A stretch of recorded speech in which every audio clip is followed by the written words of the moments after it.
Good evening, I'm Sarah Chitrakar and these are the headlines of the hour.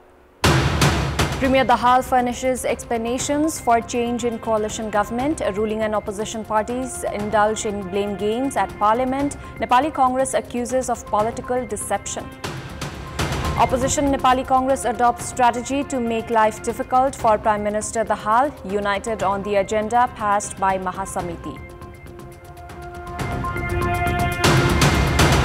U.S. State Department spokesperson says Washington will welcome productive and peaceful talks between India and Pakistan on Kashmir. And host Nepal crash out of the SAF Under-16 Women's Championship after a 10-0 humiliating loss to India. India to clash against Bangladesh in the title decider this Sunday. Prime Minister Pushpa Kamal Dahal has claimed that the change in the coalition government was made to fulfill his political and development pledges. He said that the change in political equation was not deceitful. Answering questions raised by lawmakers during the meeting of the House of Representatives earlier today, Premier Dahal condemned the accusations of deceit made by former ruling alliance partner Nepali Congress. Premier Dahal said that he joined hands with CP&UML among other parties as he had little hope of fulfilling his political and development pledges with the previous coalition government. Premier Dahal claimed that Nepali Congress had betrayed him in Koshi province's political equation and the election of the National Assembly. He blamed that Nepali Congress had held discussions on unseasonal report during the party's Mahasamiti meeting. Likewise, the Premier said that an agreement has been reached with the Russian government not to allow Nepali nationals to join their army and repatriate those who have already been recruited.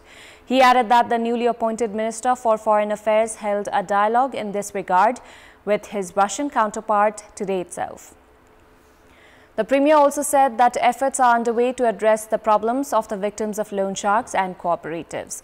Prime Minister Dahal, who has changed the political equation and formed a new cabinet, had addressed the meeting of the House of Representatives earlier today.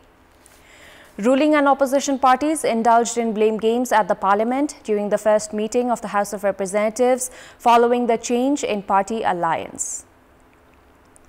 Lawmakers of ruling and opposition parties traded accusations at each other at the first House meeting held after Prime Minister Dahal ended the partnership with Nepali Congress and formed a new five-party alliance including CP&UML, CPN Maoist Centre, Rashtriya Swatantra Party, CPN Unified Socialist and Janata Samajwadi Party.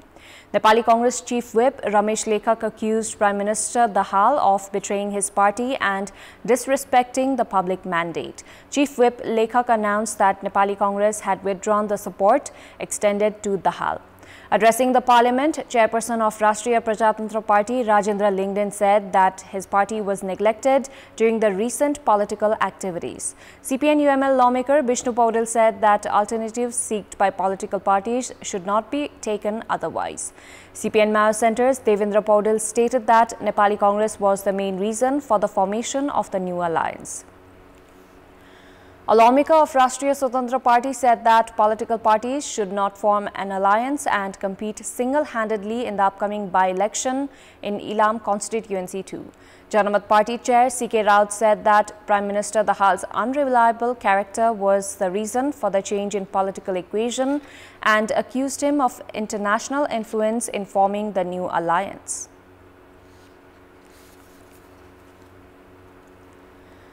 Prime Minister Dahal has attributed the change in political equation to lack of support from Nepali Congress. Premier Dahal has joined hands with CP&UML and Rashtriya Swatantra Party among others.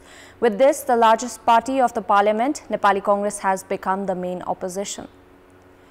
Prime Minister Dahal, who was condemned by CP&UML and Rashtriya Swatantra Party during the term of the previous coalition government, now has to face criticisms from Nepali Congress. Dahal, who is also the chairperson of CPN Maoist Centre and is serving his third term as the Prime Minister, has failed to conclude the transitional justice, which has remained stranded for 17 years. Instead, the Premier has been indulging in blame game. The five ruling coalition partners seemed divided regarding the new coalition government. government. The Federal Police Act, the Federal Civil Service Bill and the Constitutional Council Bill are to be endorsed immediately. However, opposition parties are unlikely to support these important bills.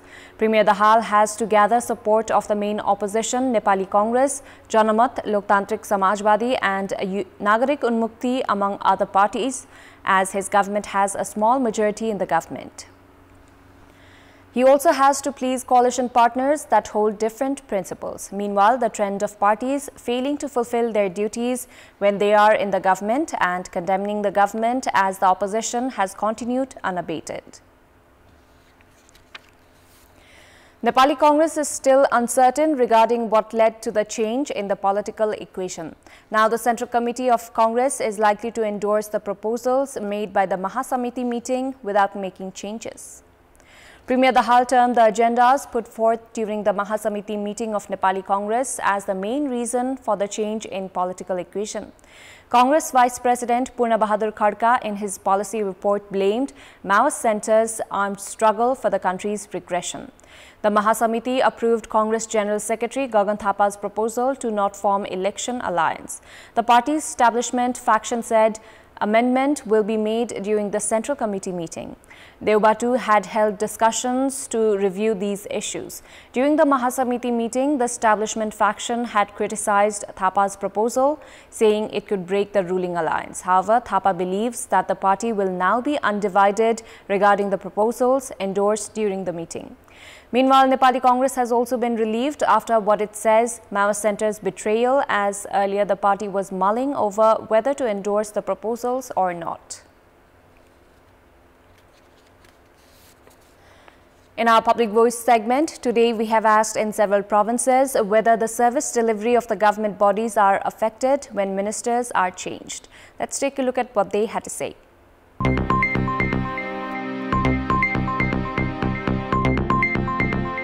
मन्त्री भएपछि आफ्ना नजिकका आसेपासे नजिकका दलका कार्यकर्ताहरूले बढी लाभ लिने छिटो सेवा सुविधा प्राप्त गर्ने तर जनताले चाहिँ सहजै त्यहाँबाट सेवा सुविधा प्राप्त नगर्ने स्थिति बन्दै गएको देखिन्छ। बल्ल बल्ल सिस्टम वाइज मन्त्रालयमा पुगेको हुन्छ र त्यसले एउटा निर्णय लिन बाँकी रहेको खण्डमा चाहिँ मन्त्री परिवर्तन भएसँगै चाहिँ त्यो निर्णयले एउटा ठोस लिनै पाउँदैन। पहिला चाहिँ शिक्षामा केही परिवर्तन गरेको देखेको छैन। अब आएको शिक्षा मन्त्रीले के गर्ला कि पहिले यही सरकार थियो अहिले पनि यही छ। पहिला त केही गर्न सकेन, अब आशा विश्वास राखेको छु केही न केही गर्छ। पहिलाको जस्तै हुनुपर्ने त्यो भन्दा सुधार हुनु पर्यो।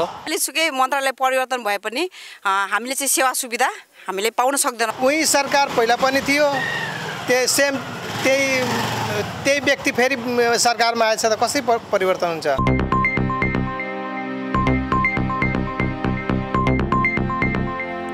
Time now for our segment, Public Pulse, where you text us with your opinion.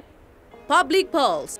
Before that, let's take a look at the result from yesterday's poll. Yesterday, we had asked what should be the priorities of the newly appointed ministers. 32% voted for A, curb corruption, 43% for B, make service delivery effective, and 25% for C, development and prosperity. And here's today's question. The women empowerment protest has had positive effect in which area of the most? Your options are A, political, B, social, and C, financial. Voting is on. Type any WS, select your option A, B, or C, and send it to 34001 to share your opinion with us. Time now for international update.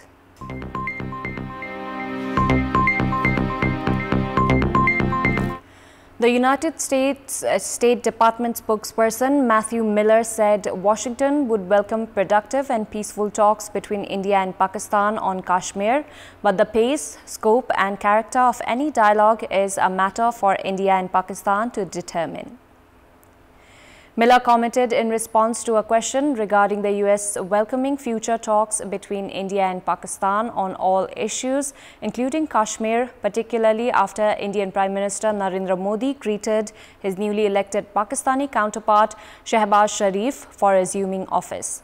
The timing of the greeting is significant as tensions remain persistent between the two countries on various matters.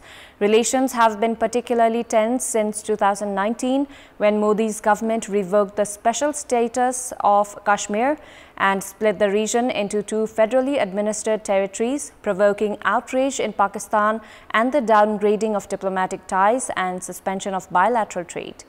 Visiting the Muslim-majority Kashmir Valley for the first time since 2019, the year the status was revoked, Modi said Kashmir's development was a priority for India as it sits like a crown in the country's north. Modi's visit to a region roiled for decades by militant violence comes weeks before general elections in which he will seek a rare third term. Sports News. Defending champions Nepal have crashed out of the SAF Under-16 Women's Championship after a 10-0 humiliating loss to India.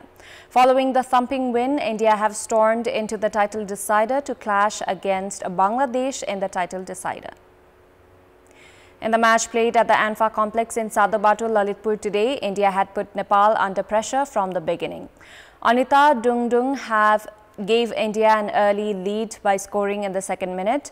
Pearl Fernandez scored in the 14th minute, Anushka Kumari in the 22nd, Bomfila Surlai in the 25th minute, and Gurleen Kaur found the net in the 32nd minute to give India a commanding 5-0 lead. Fernandez scored personal second goal of the match in the 43rd minute to extend India's lead to 6-0 in the first half. In the second half, Nepal's Min Maya Shrestha scored a suicide goal. India's Gurnaz Kaur scored in the 58th and 77th minute, while Rihanna Liz Jacob found the back of the net in the 79th minute to seal India's thumping 1-0 win, in fact 10-0 win over host Nepal. Following the loss, Nepal have bowed out of the tournament. Nepal had suffered a 2-0 loss against Bangladesh in their first match and blanked Bhutan 3-0 in the second. The national cricket team, which will be leaving for Hong Kong tonight to play in the triangular T20 International Series in preparation for the T20 World Cup, was bade farewell today. Cricket Association of Nepal CAN held a program earlier today to bid farewell to the team. The national cricket team is scheduled to depart for Hong Kong from Kathmandu at 11:30 p.m. Nepal will play a triangular T20 International Series against host Hong Kong and Papua New Guinea. Prior to the start of the series, Nepal will play a Friendship Cup match against Hong Kong. Nepal will face Hong Kong this Sunday in the inaugural match of the trilateral series. The triangular series final will be held this Wednesday. Minister for Sports Biraj Bhakta Shrestha has said that the ministry allocated to his party was not based on a power share deal and that Rashtriya Swatantra Party had selected the ministry. Minister Shrestha said that although there were many challenges, he has assumed his duties with clear intentions. Minister Shrestha said that he was eager to work at the ministry, which is directly connected with youths, and that policy level improvements were required. That's all for the moment. Thank you for watching. Good night.